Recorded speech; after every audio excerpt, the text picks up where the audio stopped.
"Get your hands off that chair. That chair is reserved." He didn't even look up from his phone when he said it. Just pointed, 2 fingers, the way you'd shoo a dog off the furniture, and went right back to scrolling. The man he said it to didn't move, didn't flinch. Just stood there in his charcoal overcoat, one hand resting on the back of the leather chair at the head of the conference table, and waited. That moment, that specific moment, is where this whole story lives. And if you think you know where it's going, stay with us. Because the part that nobody talks about isn't what happened to the man who said, "Get your hands off that chair."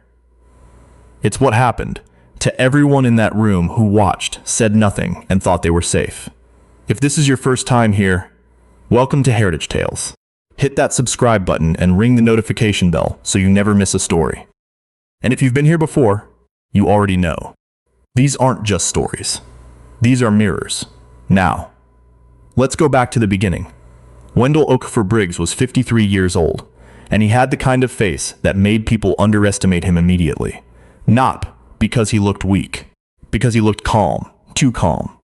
The kind of calm that people who've never had to earn anything in their life mistake for passivity. He was 6 feet even, broad-shouldered, with close-cropped gray at his temples that he'd stopped trying to hide sometime around his 48th birthday. He wore good shoes. Always had ever since his mother told him at 17 that a man's shoes tell the world whether he believes he deserves to be taken seriously. His suits were never flashy. Dark navy, charcoal, occasionally a deep forest green. He bought them from a tailor in Philadelphia named Mr. Abernathy, who had been making suits for black men in that city for 40 years and knew exactly what kind of armor a man needed walking into certain rooms. Wendell had walked into a lot of rooms. He'd started his career at 24 as a paralegal at a mid-sized firm in Atlanta, put himself through law school at night, passed the bar on his first attempt, and spent the next 15 years building a real estate law practice that now had offices in 4 cities and employed 61 people. He'd made his first million at 39, his second at 42. By 50, he had quietly become one of the largest individual property holders in the Mid-Atlantic corridor, though you wouldn't know it to look at him, which, as it turns out, was exactly the problem. Because Wendell wasn't flashy. He didn't drive a car that announced itself. He didn't wear a watch that cost more than a semester of college tuition. He traveled in business class, not first, because he genuinely didn't see the point of the extra 2 inches of legroom. He lived in a house in Silver Spring, Maryland that his neighbors assumed he rented. He did not correct them. His mother used to say, "Let your work introduce you." The handshake comes later. He'd lived by that his whole life, and it had served him beautifully. Right up until the morning of March 14th, when he walked into a conference room on the 37th floor of a building in downtown Baltimore, and a man named Garrett Foss told him to get his hands off the chair. The meeting had been arranged 3 weeks earlier through a series of emails between Wendell's administrative director, a woman named Phyllis Cummings, who had worked with him for 11 years, and the office of Foss Capital Group. Foss Capital was a mid-tier commercial real estate investment firm, the kind of company that had been doing well enough for long enough to develop a sense of its own permanence. They were looking to acquire a portfolio of mixed-use properties in the Baltimore, D.C. corridor. Wendell's firm held several of those properties. Wendell was not there to pitch anything. He was there because Foss Capital had come to him. He arrived 7 minutes early, as he always did. A young woman named Carla Denning, fresh out of college by the look of her, smiled and offered him coffee, which he declined politely. She asked his name. He gave it. She typed something, nodded, and said someone would be right with him. He waited in the lobby. He looked at the framed headshots on the wall. All the senior partners and executives at Foss Capital, arranged in 2 rows like a school yearbook. He counted 41 faces. He didn't need to count the other thing. He already knew. When Carla came back, she walked him through 2 sets of glass doors, down a carpeted hallway, and into a large conference room that smelled like fresh paint and ambition. The table could seat 20. There were 8 chairs already occupied. The man at the head of the table was Garrett Foss. Wendell had done his research. as he always did before any significant meeting. Garrett Foss, 61 years old, founded Foss Capital Group at 34 with money inherited from his father's construction company. MBA from Wharton. 3 ex-wives. A house in Gibson Island. A reputation for being the smartest man in any room he walked into, at least according to Garrett Foss. He was wearing a pale blue shirt with the sleeves rolled up. No jacket. The way powerful men do when they want you to know they're comfortable enough to dress down in their own spaces. His cufflinks were gold. His hair was silver gray and swept back from his forehead in a way that had clearly required effort. He was on his phone. He did not stand up when Wendell entered the room. The other people at the table looked up. A few nodded. One woman, late 30s, sharp eyes, a navy blazer, looked at Wendell and then at Garrett, and then at Wendell again, the way a person does when they know something is about to happen and haven't decided yet whether to say anything. Her name, Wendell would learn later, was Dana Whitmore. She was Foss Capital's Senior Director of Acquisitions.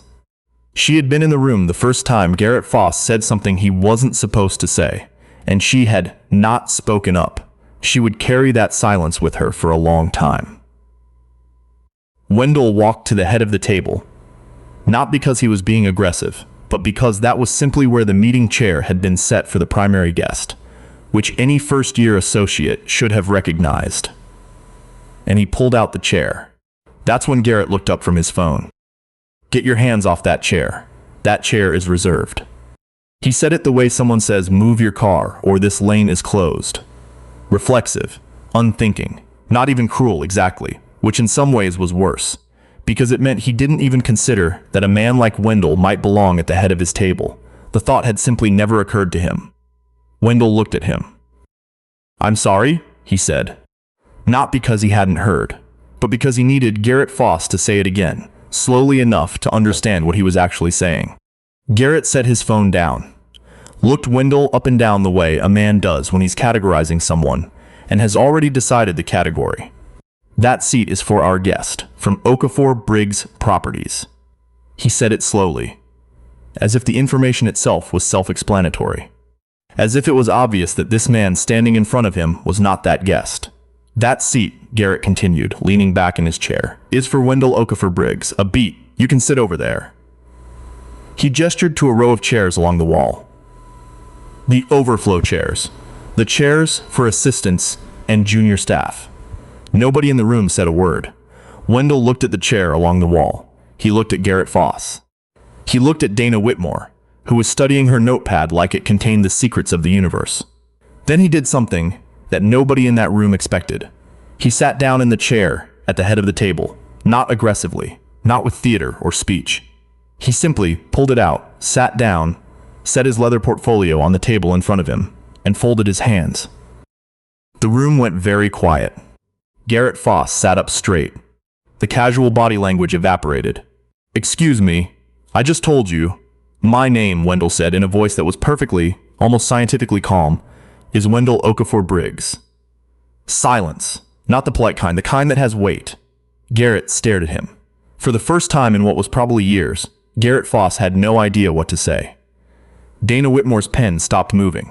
The man to Garrett's right, his chief operating officer, a heavy-set man named Stuart Ellerby, who had been with the company since the beginning, cleared his throat and looked at the ceiling. And Garrett, because he was the kind of man who had built his entire identity on never being wrong in a room, made the decision that would cost him everything.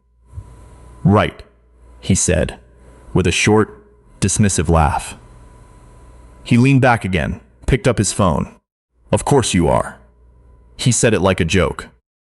Like Wendell had said something mildly amusing. Like the idea itself was funny. This particular man, being who he said he was. A few people at the table offered uncomfortable smiles, the nervous laughter of people who know they're watching something go wrong and have chosen in that moment to align themselves with the person with the title on the building. Wendell didn't smile. He opened his portfolio. "I have the property assessments for the 6 sites you reached out about," he said. "I'd like to start with the Harbor East parcel, since I know your Q2 timeline is tight. But first, I'll need everyone to sign the NDA that my office sent over on the 3rd. He looked around the table. "Has everyone had a chance to review that?" Garrett was still smiling, but the smile had gone strange. It didn't quite fit his face anymore.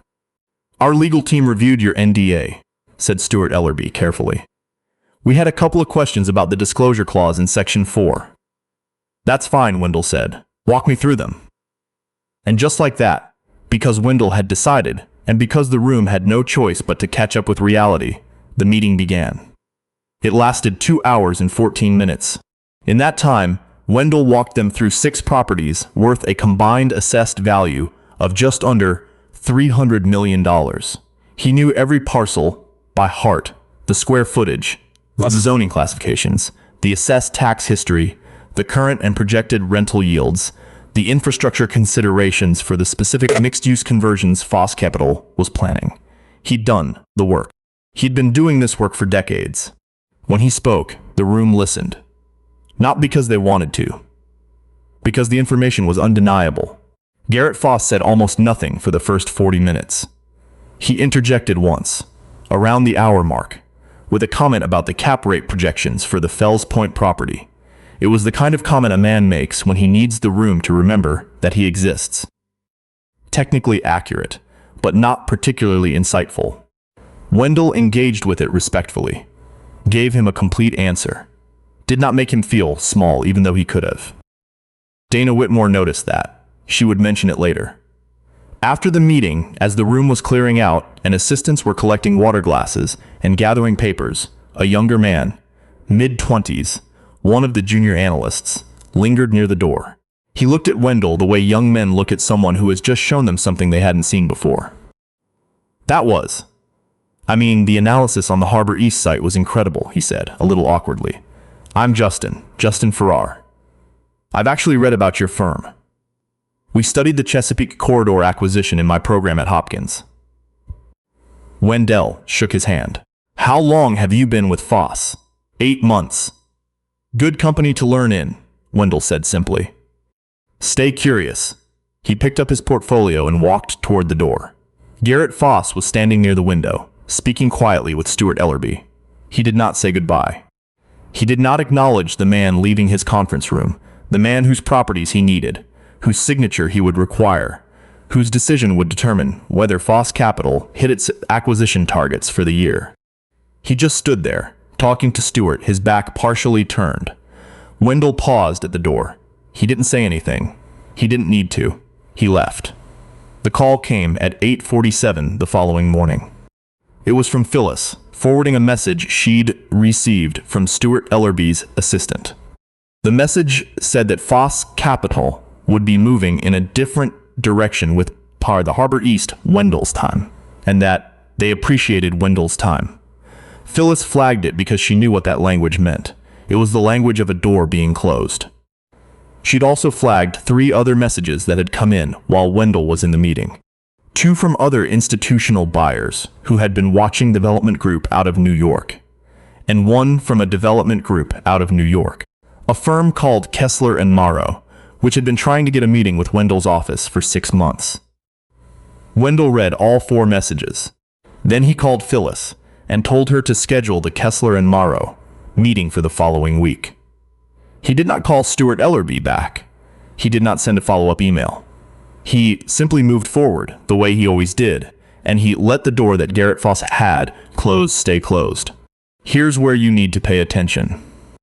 Because a lot of people, when they hear this story, want the next part to be the moment where Wendell does something, where he makes a call, pulls a lever, engineers a consequence. And yes, that part is coming. But the thing that people miss is that Wendell didn't have to do anything. The mechanism was already in motion. It had been in motion from the moment Garrett Foss told a man he'd never met to sit in the Overflow chairs.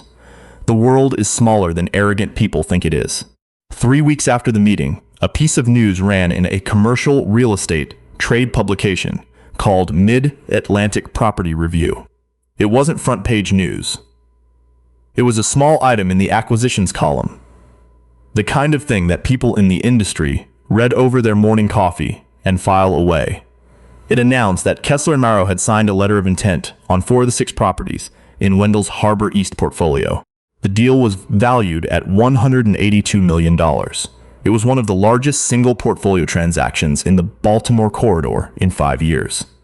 Foss Capital had been pursuing 2 of those same properties for 6 months. Stuart Ellerby saw the item first. He forwarded it to Garrett without comment. Garrett read it at his desk. Then he read it again. He called Stuart into his office and closed the door. What was said in that room is not known. But Stuart left the meeting, looking like a man who had just been asked to take responsibility for a weather event. Then Garrett made a second mistake. He called Wendell. Not to apologize. Not to acknowledge anything. He called with the specific, jaw-dropping confidence of a man who had never been taught that his behavior had consequences, to ask whether there was any possibility of reopening a conversation about the remaining 2 properties in the portfolio. Then he said, very simply, "Those properties are under exclusivity with another party. I'm not able to discuss them." Right, but if that fell through... Garrett, Wendell said. "Just the name. Nothing else." A pause. "I wish you well," Wendell said, and he meant it. He genuinely did. "Take care of yourself." He ended the call. He never spoke to Garrett Foss again. The thing about Garrett Foss is that the phone call with Wendell was not the last mistake he made that month. It wasn't even the most expensive one. 2 weeks after that call, a former employee of Foss Capital filed a complaint with the Maryland Commission on Civil Rights. Her name was Tamara Bolden, and she had worked as a senior analyst at the firm for 4 years before resigning the previous fall. Her complaint detailed a pattern of behavior, the kind of behavior that leaves no single dramatic incident but accumulates over years into something that has a name and a legal definition. Tamara Bolden had kept records, emails, voicemails, dates. Dana Whitmore, when she was contacted as part of the investigation that followed, did not refuse to cooperate. She had been in that conference room. She remembered Wendell Okafor-Briggs standing at the head of the table. She remembered what was said and what wasn't. She provided a statement. It is not known whether that statement mentioned the meeting on March 14th. What is known is that Dana Whitmore tendered her resignation from Foss Capital within 2 weeks of providing that statement. She joined a competing firm in Washington, D.C., where she was made a partner within 18 months, partly on the strength of relationships she'd built, and partly because she had learned, at significant personal cost, what kind of room she didn't want to be in anymore. The investigation into Foss Capital took 11 months. At the end of it, the company reached a settlement with Tamara Bolden. The terms were confidential.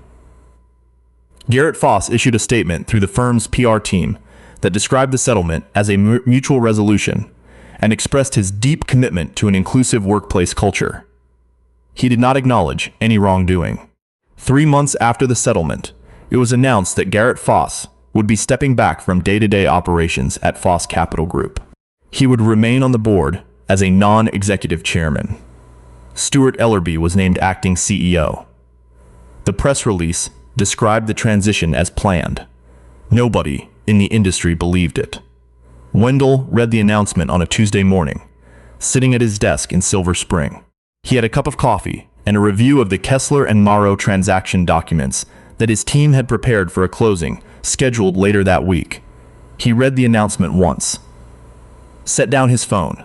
He thought about his mother, about Mr. Abernathy in the suits, about the young woman at the reception desk who'd typed his name into her computer, about Justin Farrar, lingering by the door, telling him he'd read about his firm in a graduate program. He thought about Dana Whitmore's eyes moving from him to Garrett and back again, and the decision she'd made in that moment to stay quiet, and the different decision she'd made later. He thought about Tamara Bolden, who he had never met and never meet, had kept her records and told her truth and changed something, even if she'd had to fight to do it. He thought about the chair. He picked up his coffee. He went back to work. Now, before we close, there are a few things worth saying out loud, because this story is about more than one man and one meeting. There's a comment that comes through on these videos, sometimes word for word, sometimes just the shape of it. Nothing will ever change. It comes from people who are tired, genuinely tired.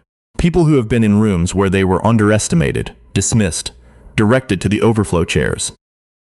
and who have watched the Garrett Fosses of the world land on their feet, over and over again, with their golden parachutes and their press releases about their deep commitment to inclusive culture.